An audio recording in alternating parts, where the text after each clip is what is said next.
प्रिय छात्र छात्राओं, आपका ऑनलाइन क्लास में पुनः स्वागत है।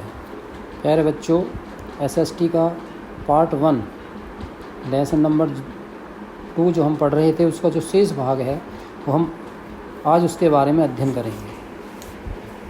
टॉपिक है हमारा अवसादी चट्टानें। आप पढ़ चुके हैं कि अन्य सभी प्रकार की चट्टानें आग्नेय चट्टानों से ही बनी होती हैं। आग्नेय चट्टानें जल, हिम तथा वायु की गतिविधियों द्वारा टूटकर व नष्ट होकर तलछट में परिवर्तित हो जाती हैं और इन कारकों द्वारा एक स्थान से दूसरे स्थानों पर लाई जा सकती हैं। यह तलछट समुद्रों, नदियों तथा झीलों के तलों में परत के ऊपर परत के रूप में एकत्र होता जाता है। यह अपने ही भार से दबता है तथा ठोस होता जाता है। इस प्रकार से निर्मित चट्टानें अवसादी चट्टानें कहलाती हैं, जैसे बलुआ पत्थर, चूना पत्थर, स्लेट आदि। तो बच्चों, हम जानेंगे कि अवसादी चट्टानें क्या हैं। अवसादी चट्टानें किस प्रकार निर्मित होती हैं, किस प्रकार बनती हैं। तो हम पूर्व में पढ़ चुके हैं कि सभी चट्टानें की जो निर्माता हैं वो आग्नेय चट्टानें हैं, अर्थात आग्नेय चट्टानों को टूटकर ही अन्य चट्टानें बनती हैं या उनका निर्माण होता है। तो जब आग्नेय चट्टानें जल द्वारा, बर्फ़ द्वारा, वायु द्वारा टूटकर छोटे छोटे महीन कणों में हो जाती हैं और तलछट के रूप में परिवर्तित हो जाती हैं, तो ये विभिन्न कारकों द्वारा एक स्थान से दूसरे स्थान तक पहुंच जाती हैं और धीरे धीरे वह जमती हुई एक नई चट्टान का रूप ले लेती हैं, जिसको हम अवसादी चट्टानें कहते हैं। अब क्या है कि आग्नेय चट्टानों में मात्र खनिज तत्व ही नहीं होते, वह आग्नेय चट्टानें टूटती तथा नष्ट होती हैं तो ये जीवाश्मों के साथ मिश्रित हो जाती हैं। जीवाश्म परतों के रूप में एकत्रित होते रहते हैं और समय के साथ कोयले में परिवर्तित हो जाते हैं। कोयला भी एक अवसादी चट्टान है। तो कोयला बच्चों आपने देखा होगा, घर में यूज होता है और ट्रेन के इंजन के रूप में भी कोयले का एक शक्ति के रूप में प्रयोग होता रहा है। तो इसका निर्माण कैसे होता है? इसका निर्माण भी बच्चों आग्नेय चट्टानों के टूटने से होता है। आग्नेय जब चट्टानें टूट जाती हैं तो वे जीवाश्म के रूप में ही निर्मित हो जाती हैं, अर्थात जीवाश्मों के साथ मिल जाती हैं। तो जीवाश्म क्या होते हैं बच्चों? जीवाश्म आपके जंतुओं के, मानव के जीवाश्म भी होते हैं और वनस्पति के जीवाश्म भी होते हैं। जब कोई जीव जंतु नष्ट हो जाता है तो कई हजार वर्षों में वह परिवर्तित होते होते जीवाश्म का रूप ले लेता है। आगे है पॉइंट नंबर 3, रूपांतरित चट्टानें। पहले इसको हम रीडिंग लगाएंगे, फिर आगे समझेंगे। ये चट्टानें मूलतः आग्नेय या अवसादी चट्टानें होती हैं जो दबाव या जल की क्रियाओं के फलस्वरूप रूपांतरित हो जाती हैं। यह प्रक्रिया रूपांतरण या कायांतरण कहलाती है और इसमें जिन चट्टानों का निर्माण होता है वे रूपांतरित चट्टानें कहलाती हैं। इन प्रक्रिया में छोटे छोटे क्रिस्टलों एक साथ संगठित होकर विशाल क्रिस्टलों का निर्माण करते हैं। इस तरह विभिन्न प्रकार के खनिज व पदार्थ भी आपस में संगठित होकर नए खनिज व पदार्थों का निर्माण करते हैं।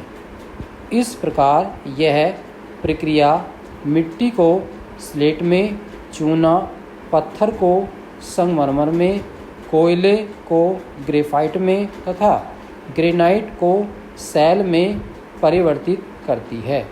यह एक लंबी प्रक्रिया है जो पूरा होने में 100 से 1000 वर्ष का समय लेती है। अपने नाम से बच्चे स्पष्ट कर रही है रूपांतरित चट्टानें, अर्थात वो चट्टानें जो मूलतः आग्नेय या अवसादी चट्टानें थी, लेकिन उनका धीरे धीरे रूप परिवर्तित होकर उन चट्टानों का निर्माण होता है, नई चट्टानों का निर्माण होता है, जिन्हें हम रूपांतरित चट्टानें भी कहते हैं या जानते हैं। अब इन चट्टानों से कई प्रकार के खनिज और पदार्थों का निर्माण भी होता है। उसी में चूना पत्थर भी है, कोयले को ग्रेफाइट में मिलाने वाली शैल भी है, और जो है प्रक्रिया बच्चों एक लंबे समय तक चलती है, लगभग उसमें 100 से 1000 वर्ष का समय लग जाता है। अब हम इन्हीं चट्टानों के जो चक्र है उसके बारे में रीडिंग करेंगे, पढ़ेंगे, जानेंगे। चट्टान चक्र क्या है? आपने देखा होगा कि पुरानी चट्टानें नई चट्टानों में परिवर्तित हो जाती हैं। यह एक मंद तथा निरंतर प्रक्रिया है। मैग्मा तरल चट्टानी पदार्थ है जो पृथ्वी की सतह के ऊपर या अंदर ठंडा होकर या कठोर ठोस आग्नेय चट्टानों में परिवर्तित हो जाता है। आग्नेय चट्टानें जल या वायु की क्रियाओं के फलस्वरूप छोटे छोटे कणों में टूट जाती हैं और अन्य चट्टानों पर स्थानांतरित हो जाती हैं, जहां वे अवसादी चट्टानों का निर्माण करती हैं। आग्नेय व अवसादी चट्टानें अत्यधिक दबाव व ताप के प्रभाव से रूपांतरित चट्टानों में परिवर्तित हो जाती हैं। ये चट्टानें असीम ताप व दबाव के कारण पिघलती हैं और इस प्रकार मैग्मा का निर्माण होता है। इस तरह चट्टान चक्र पुनः आरंभ हो जाता है। अर्थात ये एक ऐसी प्रक्रिया है बच्चों जो चित्र के माध्यम से भी स्पष्ट दर्शाई गई है कि जो चट्टानें हैं, पहले माना वो आग्नेय चट्टानें थी, फिर वह अवसादी और फिर कायांतरित चट्टान में परिवर्तित हुई, फिर उसके बाद पुनः यह चक्र चलता है और वह पुनः से आग्नेय चट्टान में परिवर्तित हो जाती है। उससे आगे पढ़ेंगे, नया टॉपिक है बच्चों खनिज। खनिज बहुत कठोर जैसे ग्रेनाइट या संगमरमर और बहुत नरम जैसे रेत या कंकड़ हो सकती है। इन चट्टानों के गुण पदार्थों पर निर्भर करते हैं जिनसे ये बनी हैं।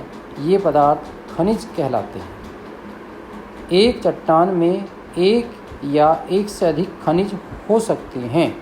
खनिज किसी चट्टान में रासायनिक संरचना द्वारा पहचाने जाते हैं। हम खनिजों से धातु या रसायन प्राप्त करते हैं। एक खनिज में 2 या 3 साधारण पदार्थ पाए जाते हैं जिन्हें तत्व कहते हैं।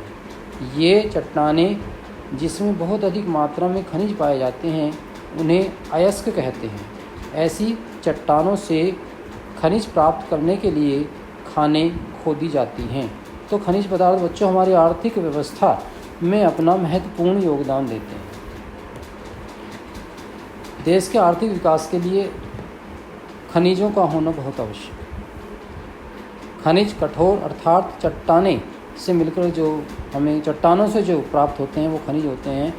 उसमें से चाहे ग्रेनाइट हो, संगमरमर हो या रेत हो, कंकड़ हो, ये सभी ऐसे पदार्थ जो हमें खदानों से प्राप्त होते हैं, खानों से प्राप्त होते हैं और किसी न किसी रूप में उनको हम प्रयोग में लाते हैं, ऐसे पदार्थ खनिज पदार्थ कहलाते हैं।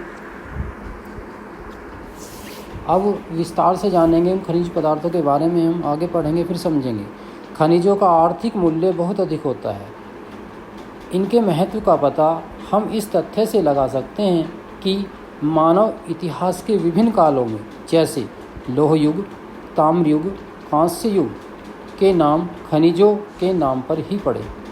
हम खनिजों को 2 विस्तृत प्रकार में बांट सकते हैं, धात्विक खनिज तथा अधात्विक खनिज। धात्विक खनिज आग्नेय तथा रूपांतरित चट्टानों में पाए जाते हैं।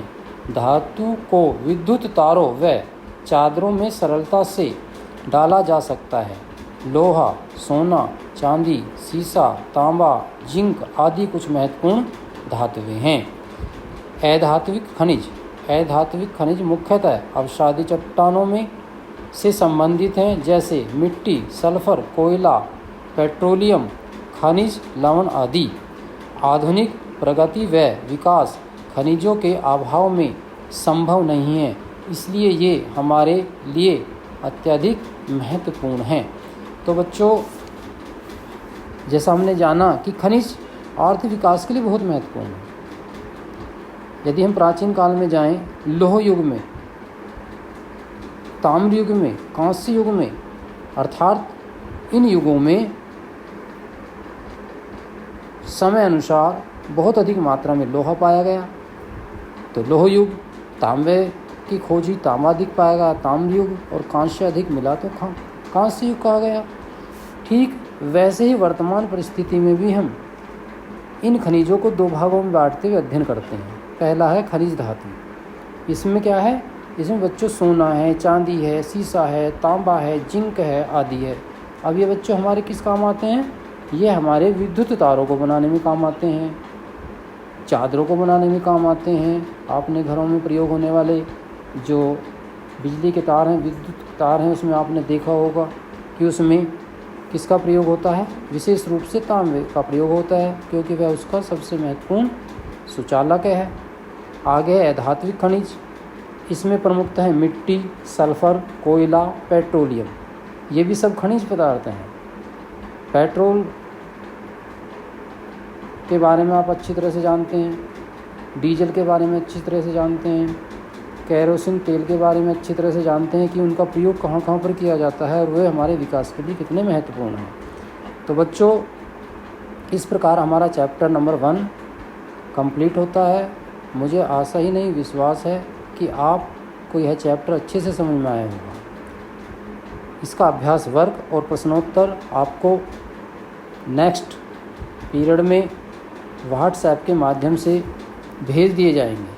फिर भी यदि किसी बच्चे को कोई समस्या है तो वह विद्यालय में आकर संपर्क कर सकता है। धन्यवाद।